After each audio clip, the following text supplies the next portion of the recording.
WUSA9 is celebrating Asian American Pacific Islander Heritage Month. And for 5 of our colleagues, it is a time to share stories of their upbringing, to honor their traditions, and reflect on the future.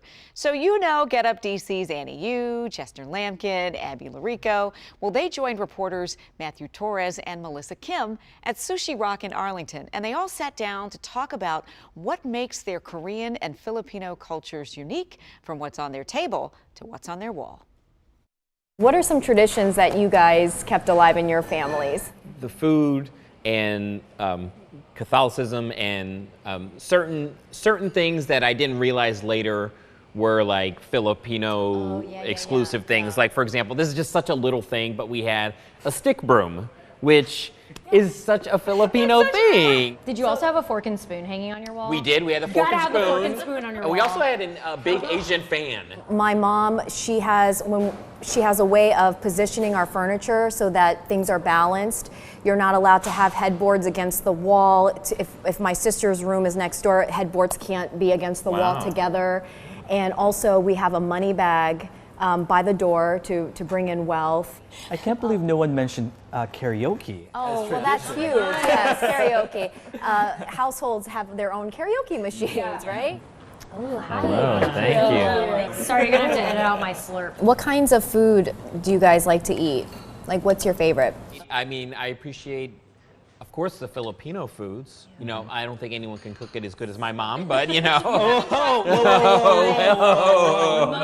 it's a big thing here. Oh, for me, it's like Korean street food. It's so funny because every time I go to Seoul, it's not like, you go to nice restaurants and stuff like that, but I would rather eat the street food off the cart, like the tteokbokki, the rice cakes, the spicy stir-fried rice cakes, and like the fish cake on a stick, like odeng with like the little soup in it, and like the little they call it mayak kimbap, which I guess translates to like drug kimbap in a way, just because they call it that because it's so addictive. Yeah. My traditional Filipino breakfast was fish, rice, egg, and bread on the side. Rice is definitely a staple for every meal. Yeah.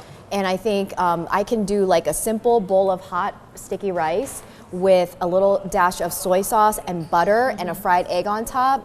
Love that. Wow, such a colorful plate. Beautiful. Can I just say that at least in the Philippines, this would all be finger food. Yeah. Like, we would be eating these with our hands. Yeah, there's like... Let's end with what AAPI Heritage Month means to each of you. Just celebrate all there is to be celebrated in what we have in common, but also all the really unique experiences we have too, because that's something important to recognize, is that Asian is not all the same by any means. Right. And so I think that's why this is cool.